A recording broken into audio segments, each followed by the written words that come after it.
पीले दांत वाली बहू। रंजना कभी ब्रश नहीं करती थी। उसे कितनी बार उसके माँ बाप ने डांटा, लेकिन उसका कोई असर उस पर होता ही नहीं था, जिस कारण से उसके दांत पीले पीले हो जाते हैं। शादी के बाद अरे बहू, वैसे तो तुझ में कोई कमी नहीं है, पर तेरे दांत इतने पीले कैसे हैं बेटा? कैसे मतलब? कोई सर्जरी थोड़ी ना कराइए। वो तो क्या नाम, मैं ब्रश नहीं करती थी तो पीले हो गए। अब क्या करूं? आप कहें तो लाल करवा लूं या फिर काले? यार ये क्या है, क्यों माँ से लड़ रही हो? लड़ रही हूँ? अरे मैं लड़ रही हूँ या ये बोल रही है कि दांत पीले हैं, पीले। अरे तपस्या थोड़ी ना की है इन्हें पीले करने के लिए। बकायदा ब्रश नहीं किया है 20 साल तक, तब जाकर। छी, कैसी बात कर रही हो? ये उस वक्त तो पीले नहीं थे जब हम लोग तुम्हें देखने आए थे। अरे तब साफ करवा लिया होगा डेंटिस्ट के पास जाकर। अब देखो कैसे पीले पीले लग रहे हैं। रंजना सास की तरफ गुस्से से देखती है। फिर शुरू हो गई पीले पीले पीले। अरे पीले तो तब भी थे जब मेरे हाथ का रसगुल्ला उड़ा उड़ा कर खा रही थी और बोल रही थी, लड़की नहीं गुणों का खजाना दे रहे भाई साहब आप। खैर, अब वो लोग करते भी तो क्या करते, पीले दांत वाली बहू पल्ले पड़ी थी तो झेलना तो था ही। एक दिन कीर्तन में रंजना गाना गा रही थी। अरे कमला बहन, माँ का द्वार है, यहाँ तो सब शुद्ध होकर आते हैं, फिर अपनी बहू को ब्रश भी नहीं करवाती तुम। दूर से पीले पीले दांत भक्ति में बाधा उत्पन्न कर रहे हैं। अरे कोई 2 साल की बच्ची थोड़ी ना लेकर आई हूँ मैं बहू बनाकर। अच्छी खासी लड़की है, अरे कैसे करवाऊं ब्रश? ये तो उसे खुद करना चाहिए ना। अब माँ बाप तो इसके जैसे तैसे निपटा दिए, ये नहीं सोचा कि सास कैसे संभालेगी। सास बहू को लेकर घर आ जाती है, लेकिन सोच लेती है कि अब इसे लेकर कहीं नहीं जाएगी। अगले रोज बहू कहती है, अरे क्या हो गया, मंदिर नहीं जाना क्या? कीर्तन का वक्त हो रहा है। मेरी मधुर वाणी से कान्हा जी जागते हैं और सोते हैं। आप तो जानती है ना उनकी भक्ति में कितना मन लगता है मेरा। वो क्या है ना, तबीयत ठीक नहीं लग रही है मेरी, आराम करूंगी मैं। तबीयत ठीक नहीं लग रही? अभी तो मिथुन के गाने पर नाच रही थी आप, और अब बोल रही है कि तबीयत ठीक नहीं लग रही। अरे भक्ति में मन लगा लो सासू माँ, ऊपर जाना है, क्या मुंह दिखाओगी आप? हाँ? सास को बहू की बात पर गुस्सा आ जाता है। मैं क्या मुंह दिखाऊंगी, इसकी चिंता तो ना कर, समझी? अपने मुंह की चिंता कर, जो ये पीले पीले दांत लेकर हर जगह पहुंच जाती है। पता है लोग कितना मजाक बनाते हैं। ना जी ना, मैं नहीं जाना कहीं तेरे साथ।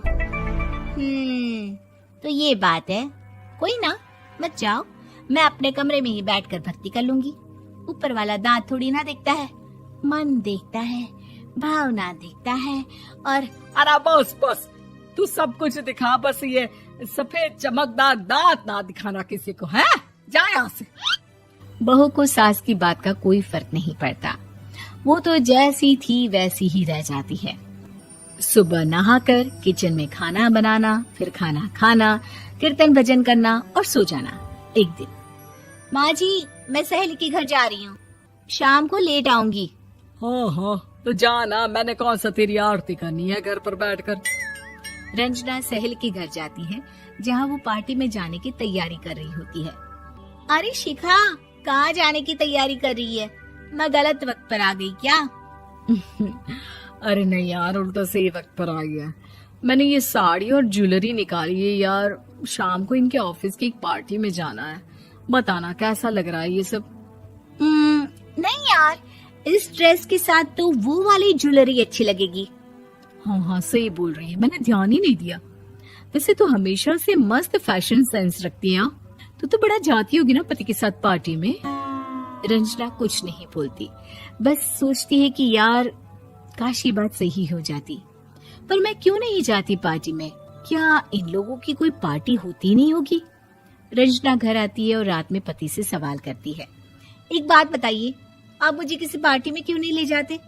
क्या आपकी यहाँ ऑफिस में पार्टी नहीं होती? पति बेचारा क्या कहता कि दांत पीले हैं तुम्हारे इसलिए। अरे कोई पार्टी होती नहीं हम लोगों के ऑफिस में, तो कहाँ से लेकर जाऊं? और मार्केट, मॉल, कहीं वीकेंड घूमना, कहीं तो। अरे यार, सारे हफ्ते में एक छुट्टी मिलती है, तो सोचता हूँ कि आराम ही कर लूं। क्यों? रंजना मन मार के रह जाती है। पहले कभी सास के साथ मंदिर जाया करती थी, लेकिन वो भी सास ने ले जाना बंद कर दिया। घर बैठी बैठी रंजना बोर हो जाती है। तभी उसे आइडिया आता है और वो मायके जाने का सोचती है। सासू माँ, 2 दिनों के लिए मम्मी के घर जा रही हूँ। अच्छा अच्छा, ठीक है, आराम से जा। और हाँ, माँ से कुछ अच्छी आदत सीख कर आना कि कैसे शरीर के हर भाग की तरह दांतों की सफाई भी जरूरी होती है, समझी? शुरू हो गई ना आप। वो लोग आपकी तरह नहीं है कि छोटी छोटी बात का बतंगड़ बना दे। उन लोगों के लिए मैं मायने रखती हूँ, ना कि मेरे पीले पीले दांत। रंजना माँ को बिना बताए उन लोगों को सरप्राइज देती है, लेकिन जैसे ही वो दरवाजे पर पहुंचती है, अंदर देखती है कि घर वाले कहीं जा रहे होते हैं। अब माँ, काश रंजना दीदी के दांतों वाली प्रॉब्लम नहीं होती, तो वो भी हम लोगों के साथ चलती ना बुआ जी की बेटी की शादी में। हाँ बेटा, लेकिन अब उसे कौन समझाए कि उसको उसके पीले दांत नहीं दिखते, लेकिन उसके आसपास के लोगों को कितना एम्बैरेसिंग फील कराते हैं। मुझे तो कितनी बार उसके स्कूल की टीचर ने शिकायत की कि उसके साथ कोई लड़की बैठना भी नहीं चाहती, और ना ही कॉलेज में कोई उससे बात करना चाहता था। लेकिन पता नहीं क्यों उसे ये बात समझ में ही नहीं आती। कोई कमी नहीं है उस लड़की में, बस यही कि दांत पीले हैं। वो तो भला हो जीजा जी और उनकी माँ का, जो दीदी को जैसी है वैसे ही रखा हुआ है। रंजना को अपने घर वालों की बात सुनकर बहुत दुख होता है। वो सोचती है कि वो क्या करे, लेकिन फिर वो सीधा डेंटिस्ट के पास जाती है, अपने दांत चमकाती है और कसम खाती है कि वो रोज ब्रश करेगी। अरे क्या हो गया? तुम तो 2 दिनों के लिए गई थी ना, पर कोई ना, अच्छा है, चलो आ गई तो। रंजना सास के सामने आकर खड़ी हो जाती है और पूरी स्माइल करती है, उसके चमकदार दांतों को दिखाती हुई। हैं? चले मंदिर। माँ, मुझे माफ कर दीजिए, मैंने आप लोगों को बहुत एम्बैरेसिंग फील करवाया। मैं आज से रोज ब्रश करूंगी।